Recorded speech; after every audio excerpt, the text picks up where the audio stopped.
Warisan rohani Sang Martir, Beato Juan Alonso Fernandez MSc. Saudara-saudari, resmi sudah Pastor Alonso dibeatifikasi di Guatemala hari ini 23 April.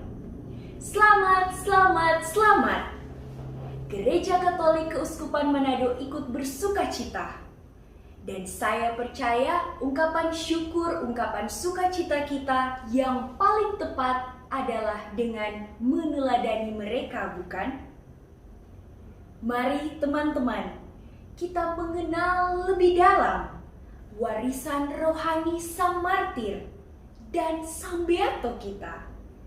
Sebetulnya, mengapa sampai Pastor Alonso menjadi martir dan bagaimana kemartirannya itu terjadi? Baik, Teresa. Pastor Alonso adalah warga negara Spanyol. Ketika menjadi imam, dia ditugaskan antara lain di Indonesia, tepatnya di Manado, antara tahun 1963 sampai 1965. Kemudian ia kembali lagi, tetapi diutus ke Amerika Tengah, yaitu di Guatemala, di mana dia mengalami kemartirannya. Guatemala adalah salah satu negara di Amerika Tengah yang dilanda kemiskinan, rasisme, korupsi, kehidupan yang sangat sulit, kehilangan lowongan pekerjaan di mana-mana, demonstrasi tiada henti, pemberontakan gerilya, membuat negeri ini dilanda perang saudara. Rezim militer yang berkuasa penuh kekerasan, dan gereja Katolik sajalah yang berani melawan ketidakadilan dan ketidakbenaran dengan membela rakyat jelata. Di sini gereja hadir, berpihak pada yang miskin, tertindas, memberikan semangat hidup, mewartakan kebenaran sesuai dengan semangat Konsili Vatikan II, bahwa suka dan duka, gembira atau sedihnya umat beriman harus menjadi bagian suka duka, sedih gembiranya gereja. Gereja hadir lebih nyata, lebih berpihak. Dan ini cocok dengan konferensi Uskup Medellin dari Amerika Tengah yang memilih option for the poor untuk berpihak dan membela kaum-kaum tertindas.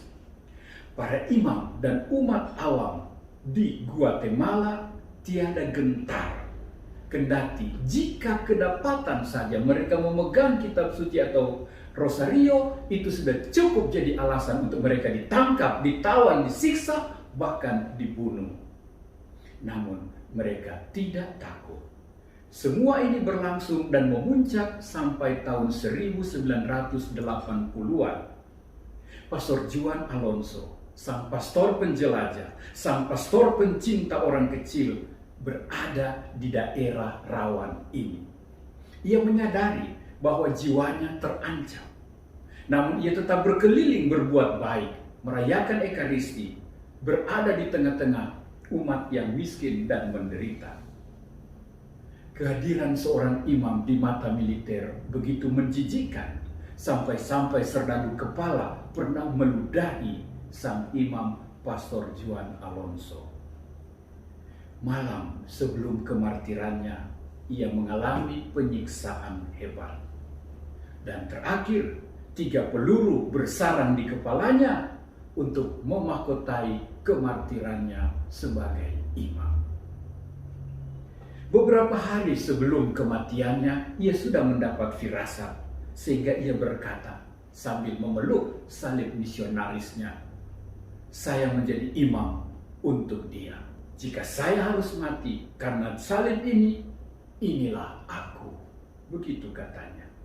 Bahkan ketika ia turut memanggul jenazah kedua teman imamnya yang dibunuh, ia sendiri berujar, "Siapakah korban selanjutnya?"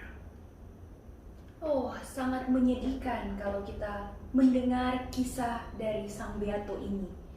Sebenarnya adakah warisan rohani Sang Beato ini yang memang patut kita kenang dan harus kita teladani juga? Baik sekali ya. Kita bersyukur karena Pastor Yance Mangkei MSc berhasil menerjemahkan buku tentang 3 imam MSc dan 7 katekis tadi dalam sebuah buku bahasa Indonesia berjudul Memberi Diri Seutuhnya, di mana warisan rohani para martir MSc ini terungkap.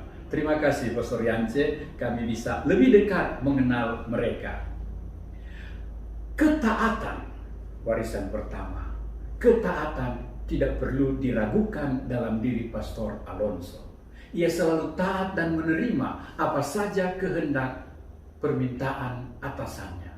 Bahkan ia menawarkan diri, kalau boleh tempatkanlah saya di tempat paling sulit, di tempat paling bahaya.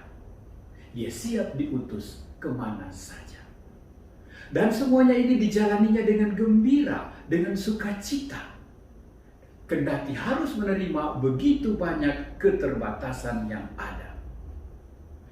Kebiasaan siap sedia untuk tempat yang sulit, untuk keadaan yang sulit ini membuat dia juga siap ketika kemartiran dituntut daripadanya. Ayat emas kitab suci Injil yang dipegangnya adalah seperti Yesus datang untuk melayani dan memberikan nyawanya. Kedua, Pastor Juan Alonso memiliki passion misioner yang dahsyat. Dorongan kuat untuk menjadi misionaris. Cintanya kepada Yesus, kepada hati kudus Yesus, mendorongnya menjadi pewarta yang setia dan committed.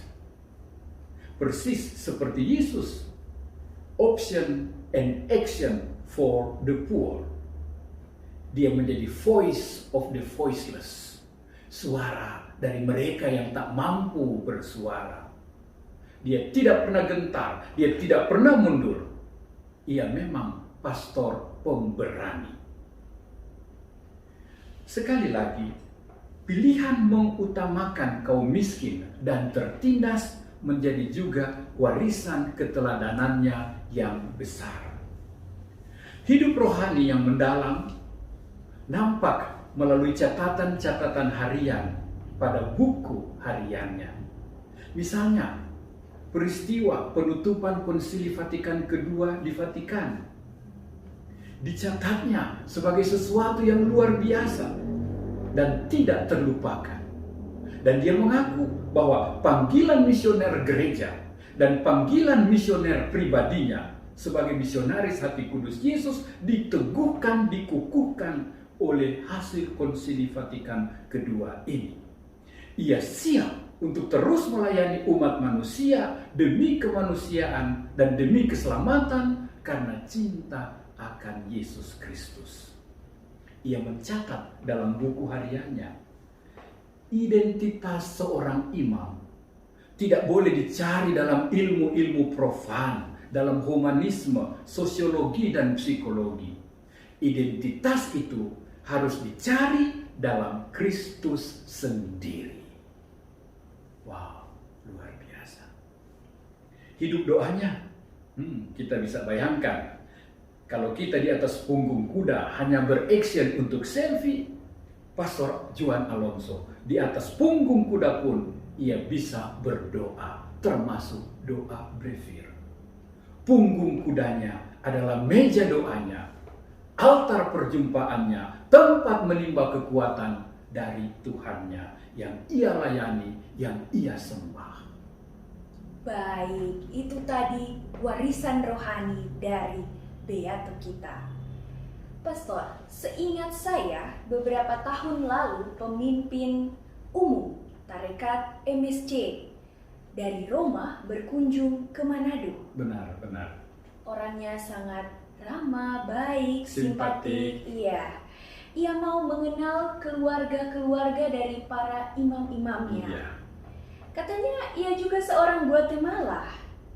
Apakah ini kebetulan justru di saat ia menjadi pemimpin umum, lalu terjadi beatifikasi misionaris yang sama-sama juga berasal dari Guatemala?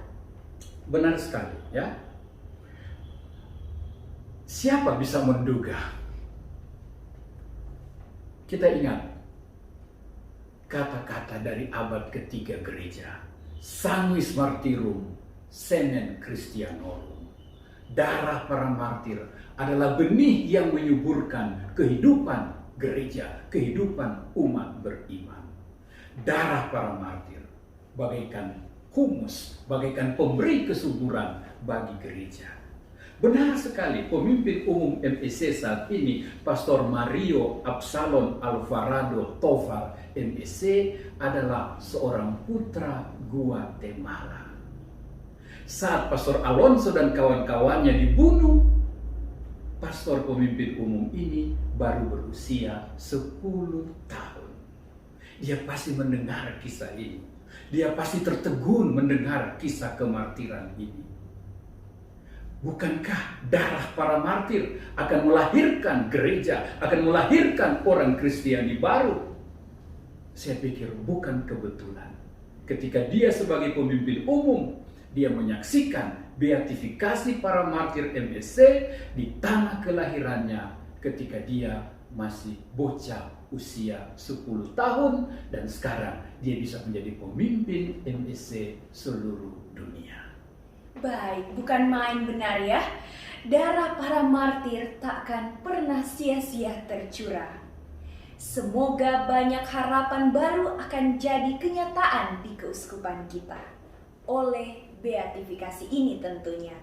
Khususnya tumbuhnya iman Kristiani sejati dan kebangkitan umat beriman yang unggul.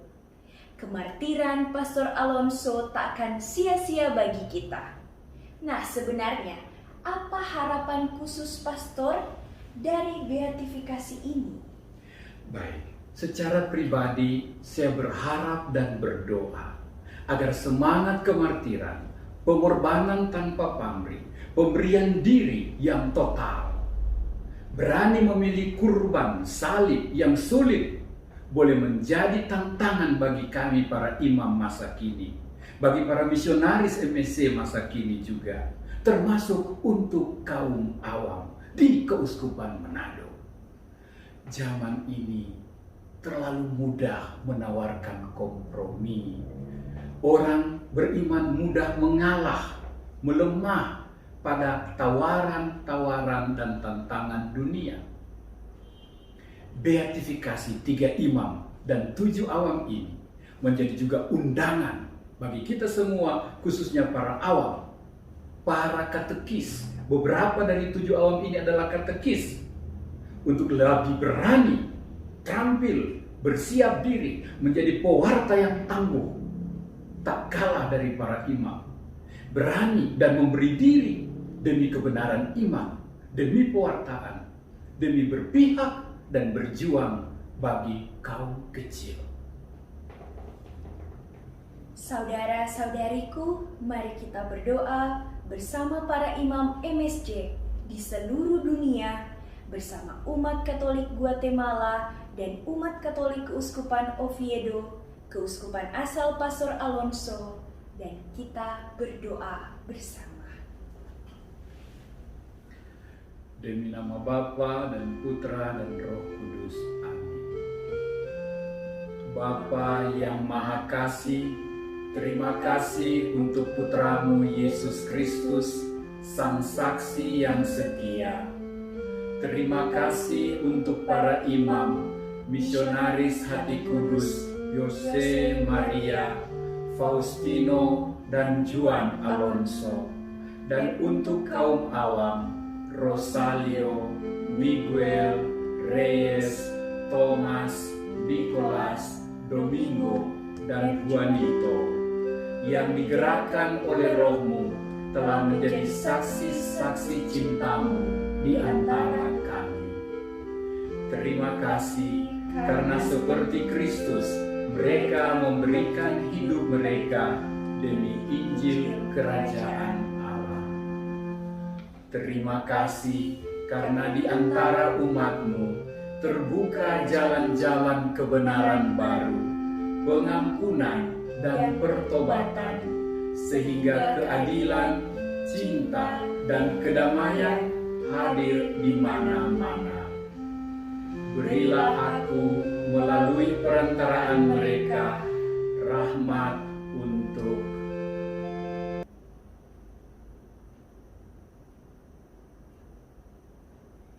demi Yesus Kristus Tuhan kami. Amin. Dikasihilah hati kudus Yesus di seluruh dunia selama-lamanya.